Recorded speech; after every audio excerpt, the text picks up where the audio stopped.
I'm very touched to be here for many reasons, but mostly because in the past 18 years that I've spent at the University of Kent in Brussels, being part of the PhD program has been the most fun, the most enlightening process for me.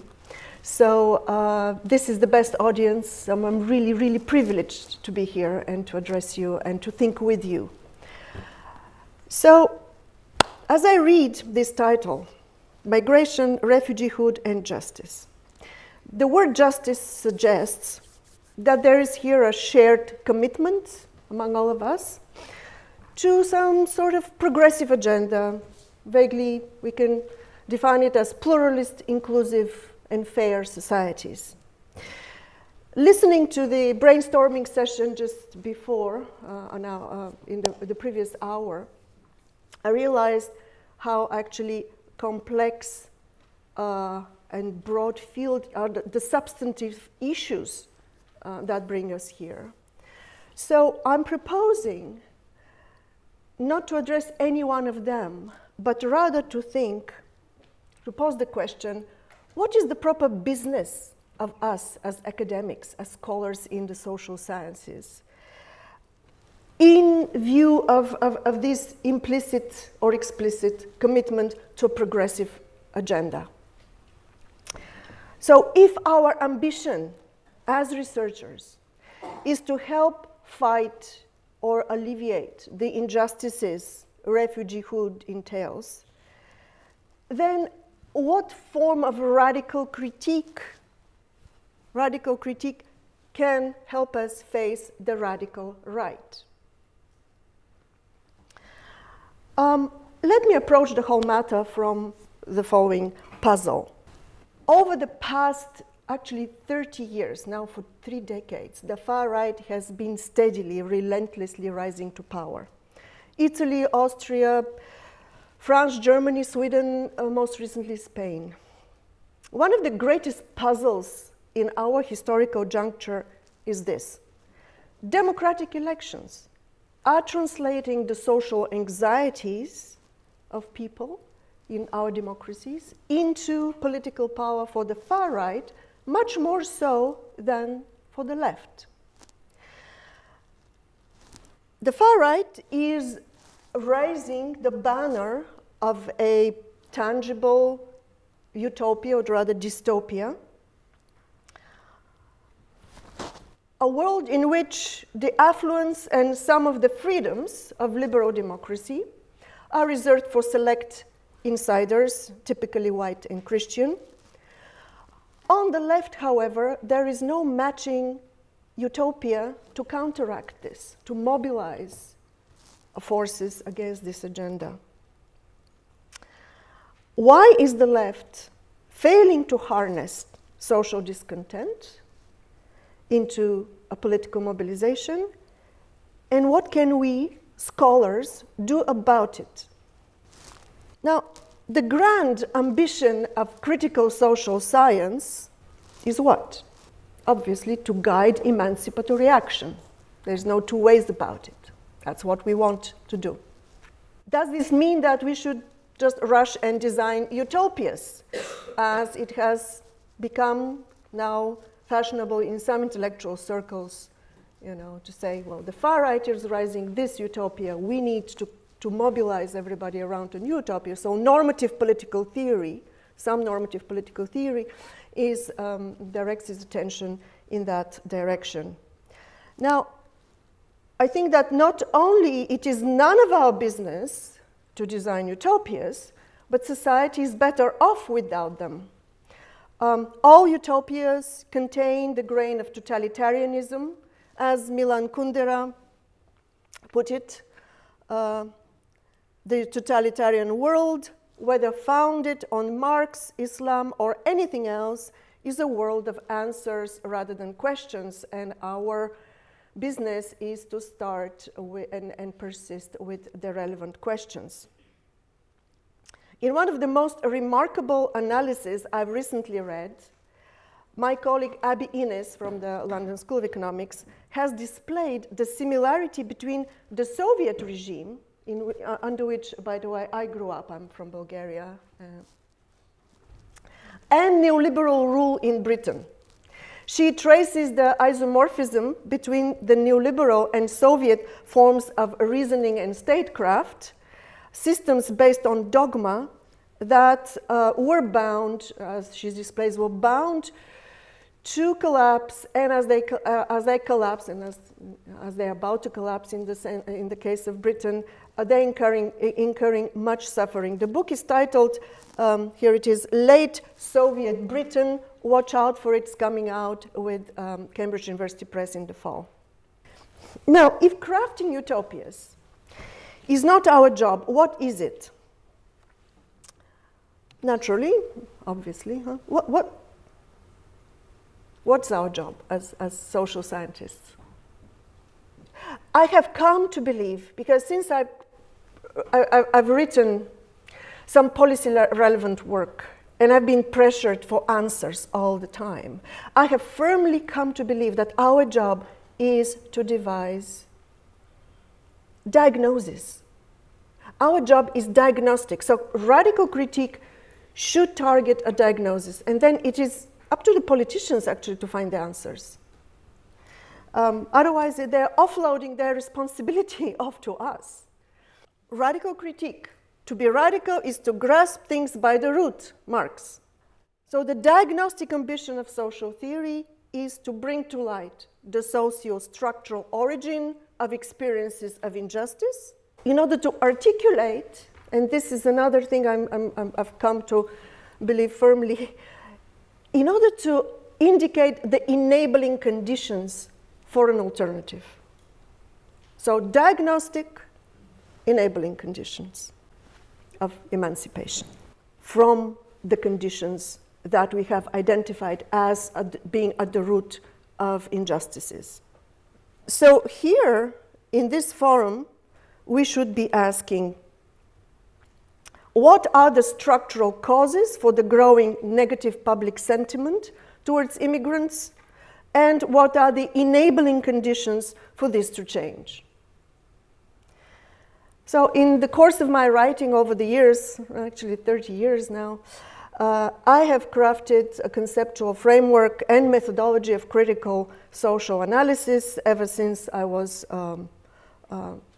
struggling with my PhD dissertation, like you, in London. So my first bit of conceptualization around that is how, if you take conflicting grievances of injustice, you can get at the common social roots of those seemingly opposing grievances.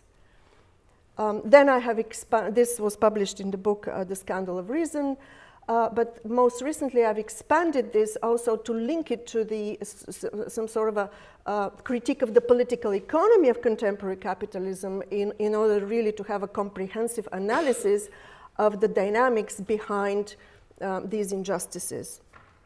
And that was, that appeared. So what I've struggled and proposed to disclose a bit to you today is this theory and methodology of critical social analysis that can underpin a praxis, what I call, the term is suggested by one of my PhD students, a praxis of critical politics. Raphael Wolf suggested this term to me to describe what I'm trying to do. So it's very good for us professors actually to be engaged with closely with your work.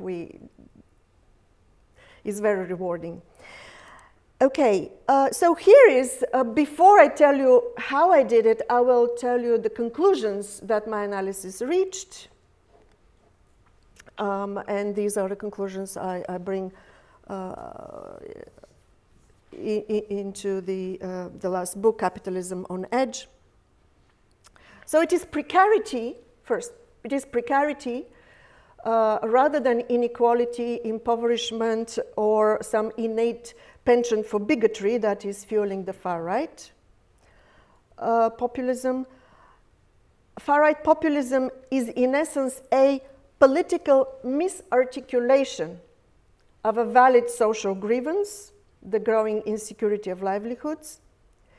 That insecurity is triggered by certain social contradictions or antinomies that are themselves politically generated, so needs to disclose what these antinomies are. While the far right is offering a comprehensible, if morally objectionable, answer to precarity, the left is mired in old, outdated ideological certainties that nobody is buying anymore.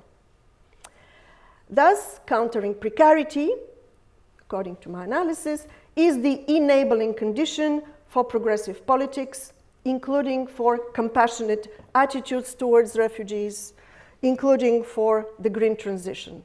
So my certain kind of methodology allowed me, and theorizing allowed me to come to these conclusions, and I now propose that I let you in on some of it in my academic kitchen, if you will. I am trained as a political theorist, but what I've always done is problem-driven theory, so not applying theories, but developing theory that would help me tackle a specific problem, so problem-driven theory. Now, if our object of research is some sort of harm, social injustice, grievance, we need a social ontology, so the first task. What kind of social ontology is going to lead my analysis? So we need a social ontology that allows a disaggregated account of forms of social harm in such a way as it would lead us to trace the respective generative mechanisms of specific harms. For that purpose, I have proposed to see capitalism as a social system that is a system of social relations that is enacted through specific practices with a following components. I speak of a repertoire of capitalism that is always there, even if the varieties of capitalism are proliferating. So, simply put, there are two systemic dynamics. It's a social system, so we have to ask, what is the systemic dynamic or operative logic? In any social system, the constitutive dynamic shapes two things: notions of life chance. So how people see themselves to succeed socially. What's a life chance? For a successful life and for an accomplished self, how do we like to be? So the operative principle of a social system shapes that. Already before these chances are distributed, because we're usually moved by the inequality of the distribution of life chances. But then we need first to ask, what is defining those life chances? In a capitalist system, what is the operative principle? What Marx called the profit motive. So economic action is, whether profit is achieved or not, economic action and social action is motivated by the pursuit of profit, by the competitive pursuit of profit. So the constitutive dynamic of capital in capitalist society is this competitive pursuit of profit. We have also an enabling dynamic, of course, of primitive appropriation, the appropriation of what is to be deployed in the pursuit of profit. So these are the two systemic dynamics. Then we have, look at the red first, I'll tell you about the yellow later. Then we have a structural dynamic. These are enacted with the help of institutions, the market, the private property of the means of production. So these are institutions that have a structuring effect. Now, I always tell my students, do not use the term structure. Have you seen structure? Do you know what you're talking about when you see structure? So let's de-reify that concept. There are institutions who produce specific structuring effect in society. The private property of the end management, nowadays very important, end management of the means of production, structures the two groups, those who have only their labor to deploy and those who own productive capital. So we look at the relevant institutions that structure society, rather than talk about structures as these nebulous things that nobody knows where to find them. Then the systemic and the structural dynamics, they produce some distributive effects, inequality of power due to inequality of material or ideational resources, prestige, things like this. And then the fourth element in my the repertoire of capitalism is the ethos, which I borrow from Weber, which is worldviews orienting behavior through which people make sense of their engagement in the social system. Here I have developed an apparatus, conceptualization, to speak about the politicization, that is how a grievance becomes noticed by the public as an injustice and then becomes an object of policy, but I have no time to address this now. So why do I need this? I said a social ontology. Deliberately I seek to allow me to get at the roots of grievances. These distinction of dimensions in the social ontology allow me then to speak about three different types of domination, and then to examine how people are exposed to them or where they're located within these types of domination. So we have the relational domination, that is the most visible. It's a matter of, so the related harm here as a result of the differential distribution of ideational and material resources is what? Exclusion and inequality. Typically, this is what we fight. Then we have systemic domination. Both the winners and the losers in the distribution of resources are exposed to that systemic domination because they're part of that society. So in terms of capitalism, the harms produced by our subjection to the competitive pursuit of profit are what? The environmental trauma.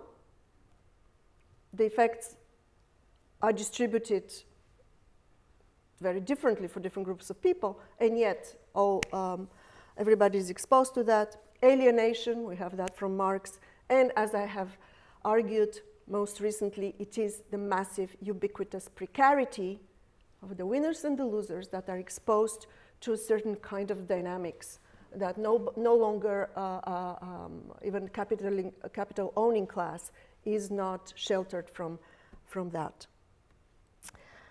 And then we have structural domination.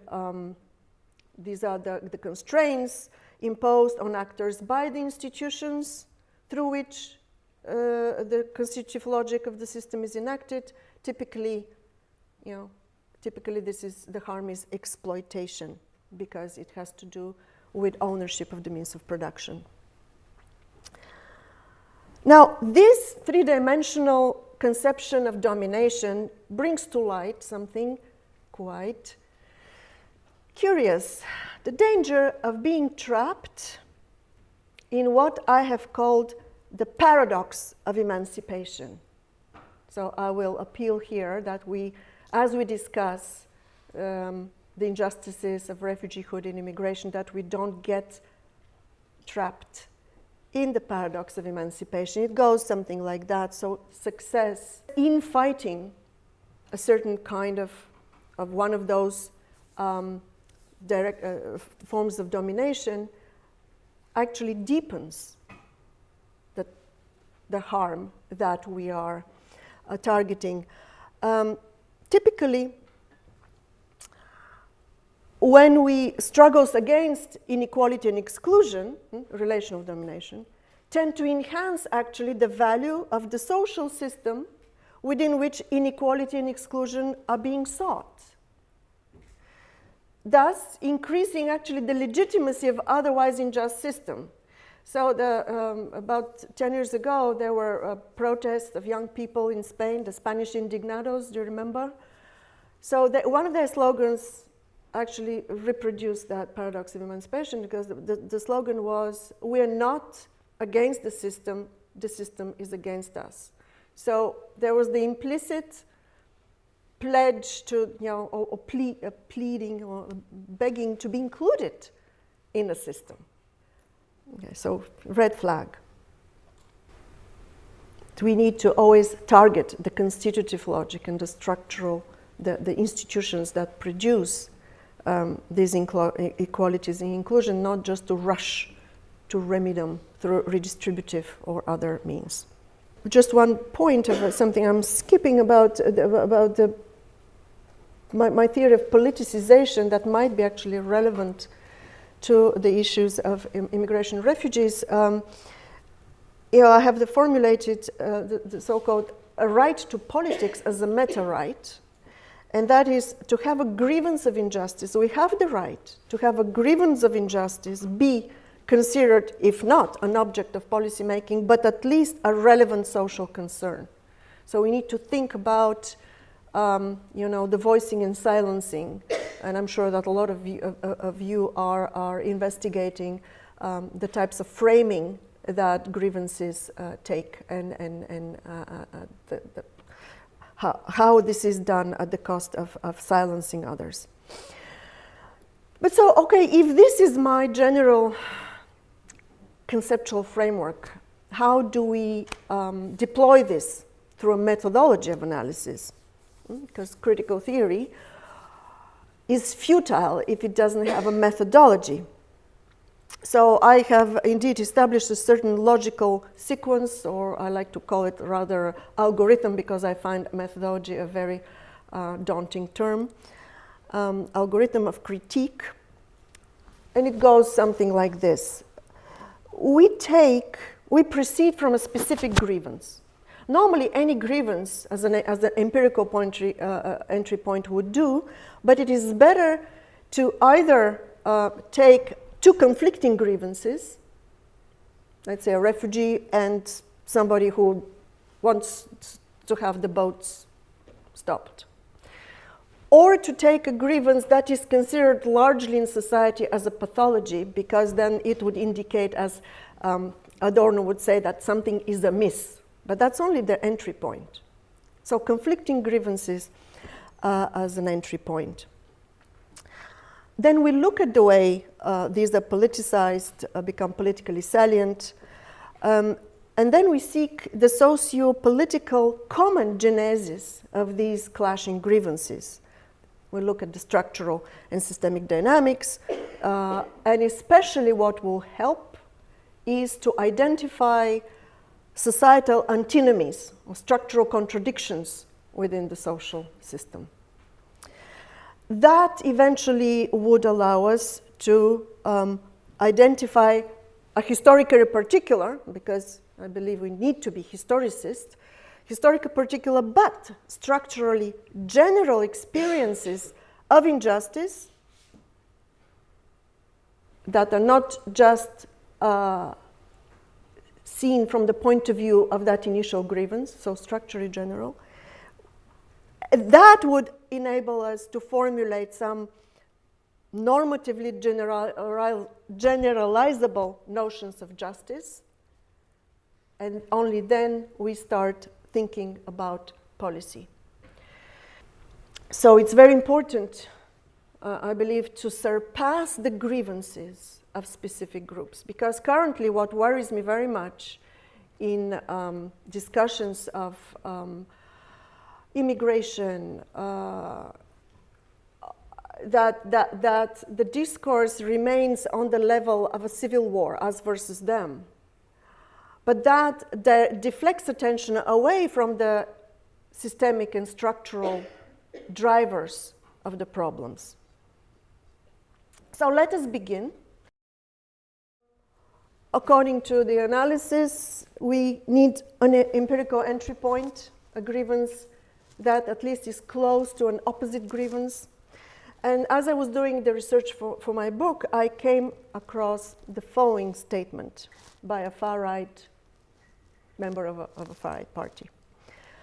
Mariano Falcone, Northern League,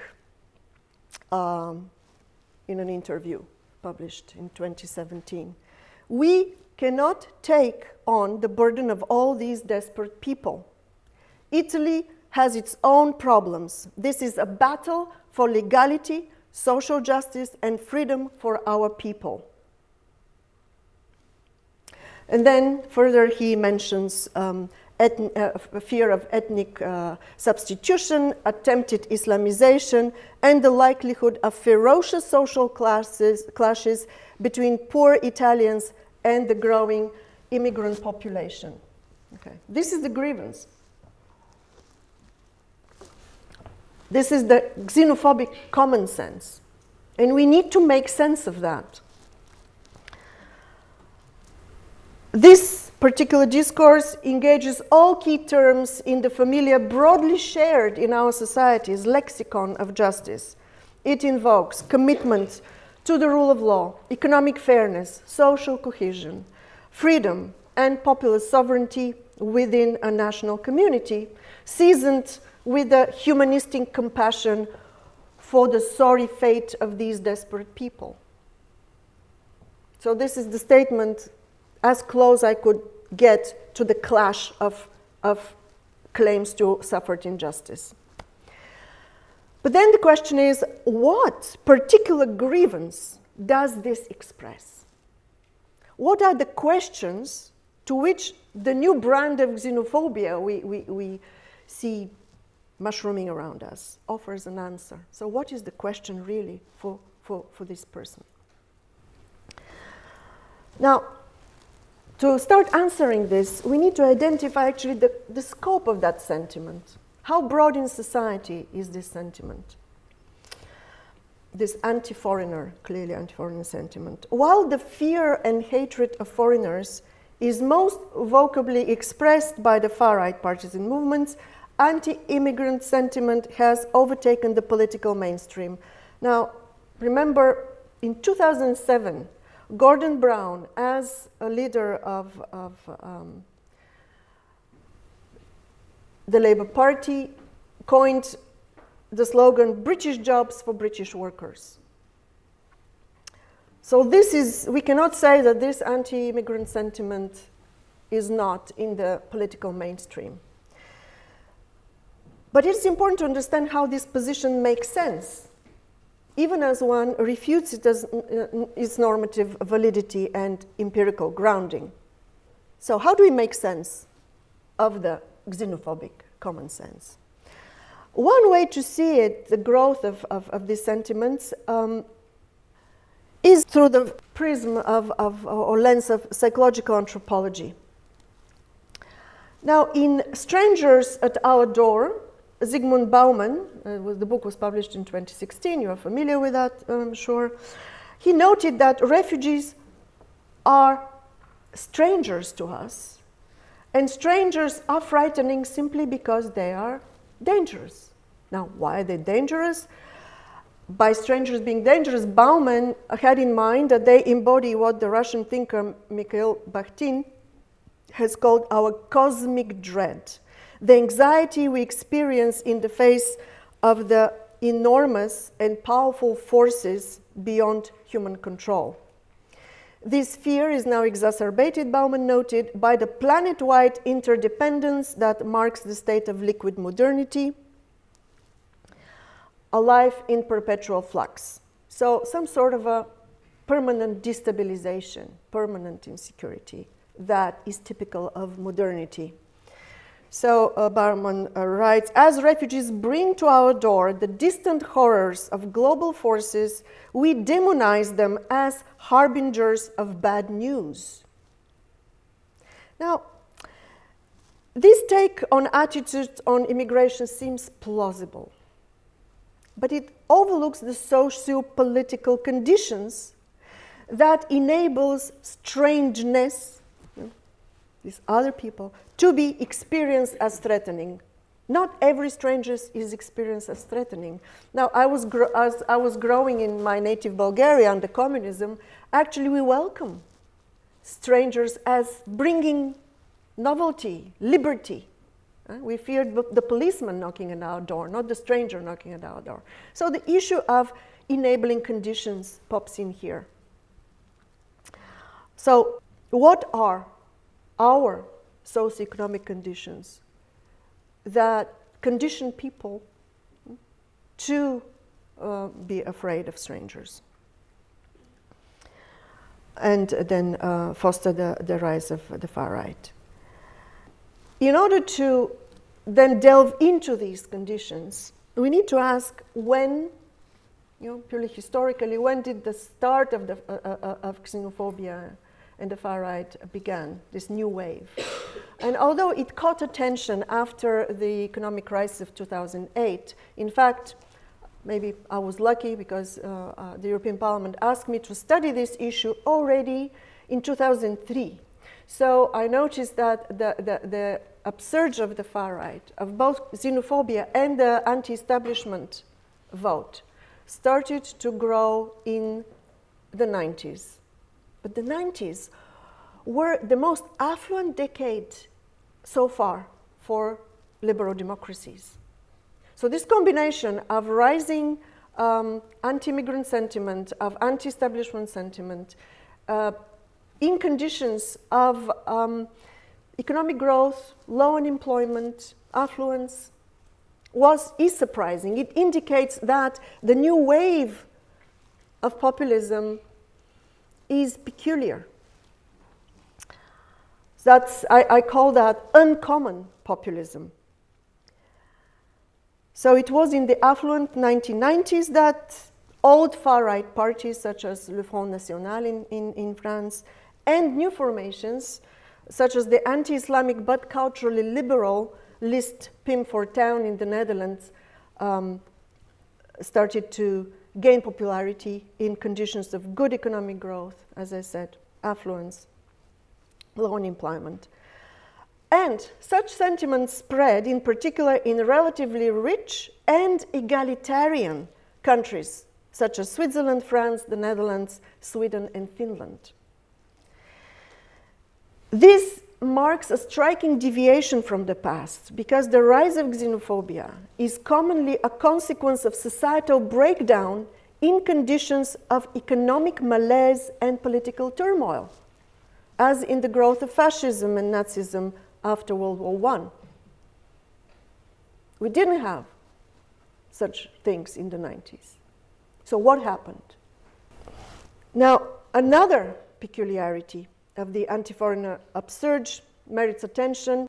In the classical version that we know from the early 20th century, hostility to foreigners was cast clearly in terms of cultural superiority and political sovereignty, so national chauvinism. By contrast, the new xenophobia is strongly now economic in essence, notwithstanding the ethno-religious terms in which it is voiced. Its first tangible expression in Europe was, do you remember when? So across the left-right divide in France, the slogan was "Rise against the Polish plumber" at some point. So these, during the EU constitutional referendum 2005. So people voiced fears that the influx of cheaper labor from the new member states of the European Union, from Eastern Europe, would undercut wages and thereby trigger social dumping in the old member states. So this was a symptomatic already of the emergence of a new agenda of public concerns to which far-right parties is responding. Now, the new nature of xenophobia is also signaled by a change in the policy preferences of far-right parties. Classical parties of the far-right, as well as the new formations, have abandoned their original endorsement of free markets, so they could easily be located on the right, because they have this, cultural.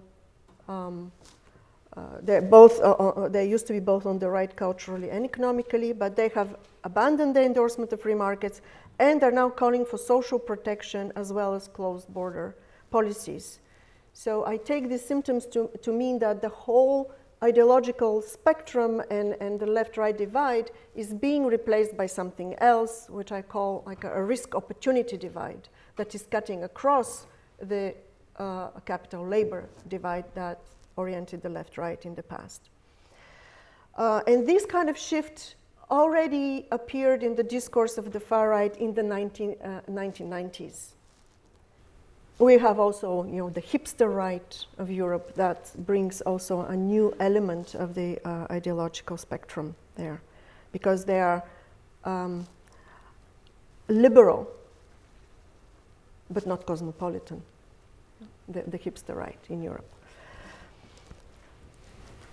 So only liberties, but only for us. We are protecting, their narrative is, we're protecting European liberalism from the traditionalism of Muslim culture.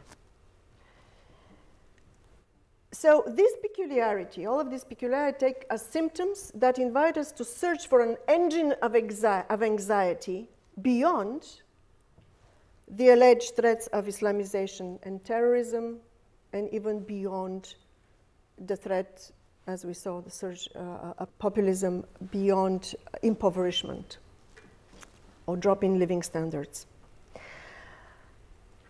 So the next step is to look back at the political economy of the 90s and see what happened to trigger this kind of attitudes, shift of attitudes. The political economy of populism. So we have a few things happening there. The digital revolution enters everyday life, improved productivity, actually improved affluence, generated a lot of affluence for the West. Then we had the liberalization of the economy via deregulation of product and labor market, and so liberalization within national economies and opening these economies through free trade and investment to the global market. So basically the creation of globally integrated capitalism in the 90s. Now, this incurred a shift in policy priority from the neoliberal mantra of competition to competitiveness. But notice, and that I have traced that through policy documents around the turn of the century. But a commitment to competitiveness means that you have to suppress competition often. For instance, create of national champions in order to pursue competitiveness in the global economy. So the state-societal relations change because the public authority takes on itself the role of supporting the most powerful economic actors, enhancing their competitiveness in the global economy. So while the competition on those big companies is reduced, then the risks and the uncertainties for the rest of society increase. So there is this discrepancy between the opportunities for the most powerful and then the risk are accumulated for the least powerful actors in society. So that is a very important shift. Now, Ulrich Beck has noticed that the logic of advanced industrial societies has shifted from wealth production to risk production. The interesting thing is that risk itself is unevenly distributed. And then the culprit, I claim, is not just modernity, right, that destabilizes things. The culprit is a specific policy set that for the sake, so a certain set of policies that have been adopted across the left-right divide as a result of this commitment to competitiveness, thinning of the social safety net, proliferation of risk, and it's an even distribution. We have, as a result of all these factors, the emergence of two antinomies, contradictions of contemporary capitalism. The first I call surplus employability. Surplus employability is the simultaneous increase of the decommodification capacity of our societies. I mean, during automation, we actually can produce whatever we need with very little input of work. But at the same time, the increased commodification pressures, we all have to hold a job. Then the other is acute job dependency. So there is a decreased availability of good jobs. The political economy does not produce good jobs for all, but there is an increased reliance on a job as a source of livelihood. So as a result of these two contradictions, we have the massification of economic insecurity, which is, in my understanding, the biggest harm, overarching concern of citizens in our societies. And unless we fix that, we will not have the enabling conditions for all the wonderful things we otherwise want to have, including, compassionate attitudes to refugees, open-minded politicians, and fair, economically fair societies. So let me end here and open questions.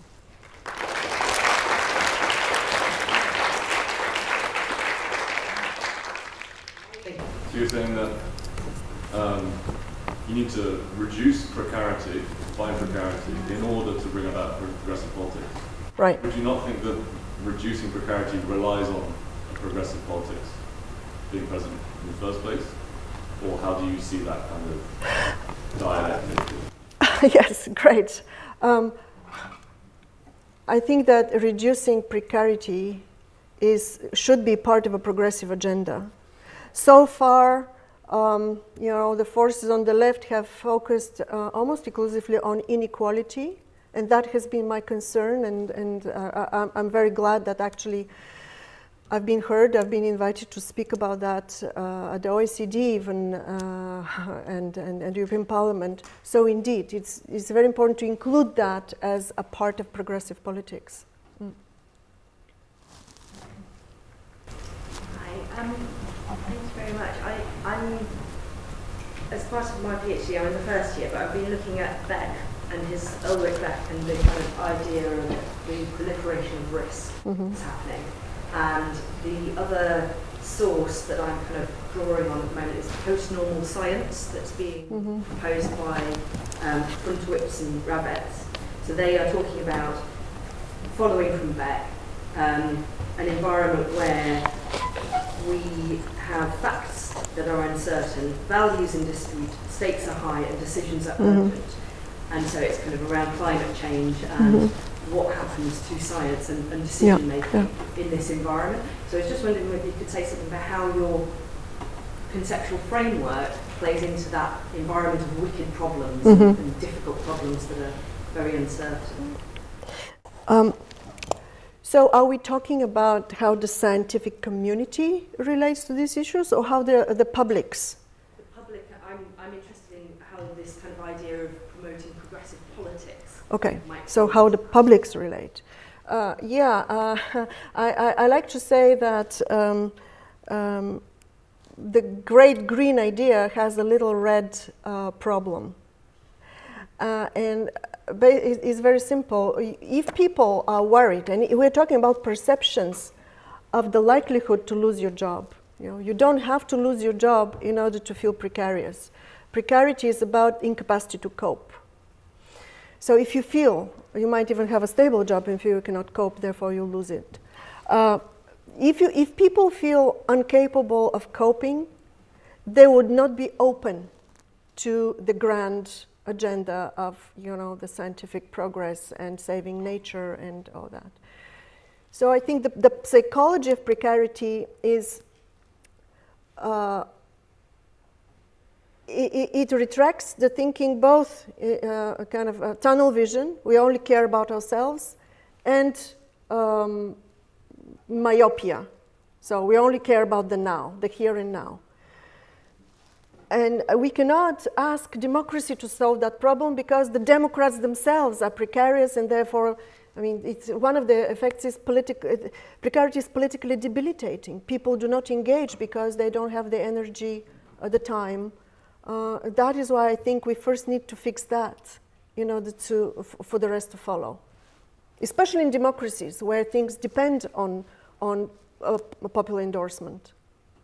Yeah. We cannot create precarious democrats and then ask them to be wise and good citizens and open to science. And yeah. Just as a follow-up, but do you think that that is possible in an environment where the issue space is defined by uncertainty, as in the kind of the stability that we're wanting rather than the precarity comes through,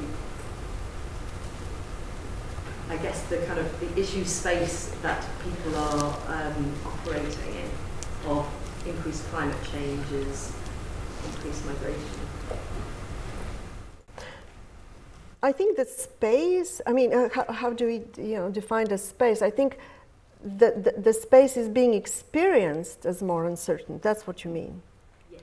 Yes. Well, but I think that the experience of uncertainty doesn't come from science. It comes from the political economy of societies, and then it predisposes people to relate to science in this way. Sure. Yeah. That's my reading, at least, and we can continue. Email me. I can think more about that. So I think that simply as social scientists, I mean, not as private individuals, but as social scientists, we cannot even afford to be optimistic. But I'll give you a shortcut to this. So Václav Havel, in 1986, drew the distinction between hope and optimism. So I'm saying we can be hopeful without being optimistic. So here how it goes. Hope, he wrote, is definitely not the same thing as optimism. It is not the conviction that something will turn out well, and faith makes us commit to such an attitude. Not the conviction that something will turn out well, but the certainty that something makes sense regardless of how it turns out. And I find that very much in your dissertation projects. I'm sure that you're driven by some feeling that makes sense, that what you're writing makes sense and it just needs to be articulated. So my wish for you is hold on to that sense, that what you're writing makes sense, and give it to the world. You know, you all have something very important. You're on to something important. Keep that faith, I would say, that what you're writing is very important, and just bring it out. Let me maybe finish with that. It's 11:30. Thank you very much.